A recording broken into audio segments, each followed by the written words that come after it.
Hello guys, welcome to my new short blog. এই আমার বন্ধু আলামিন, সে গাড়ি চালাইতেছে, আমি তাহলে শিখাইতেছি। সে অলরেডি পারি গেছে, অনেক পারি গেছে। সমস্যা নাই, তার শ্বশুরবাড়ি দিয়ে একটা যৌতুক হিসেবে গাড়ি আনিয়ে দেওয়া হইবে। বলছো আলামিন, তোমার শ্বশুরবাড়ি দিয়া একটা যৌতুক গাড়ি আনিয়ে তুমি ব্যবস্থা করতে আছে। আমি যদি না দেয় চাইলে সে ব্যবস্থা আমি করে দিম। যেভাবে হোক একটা যৌতুক গাড়ি আনিয়ে দেবো আমি তোমাকে।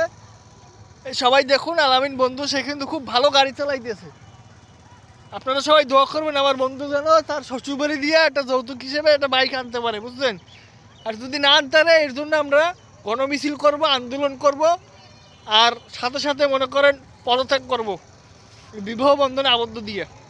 যাই হোক বন্ধু, চালাও, তোমার ভবিষ্যৎ খারাপ, চালাইতে হবে, ভালো করে চালাও। গাইস, ধন্যবাদ আমার এই শর্ট ব্লগটা সবাই দেখার জন্য। সাবস্ক্রাইব করবেন, শেয়ার করবেন, আর আলামিনকে বেশি বেশি ট্যাগ করবেন, ঠিক আছে? আর আমি তো আছি।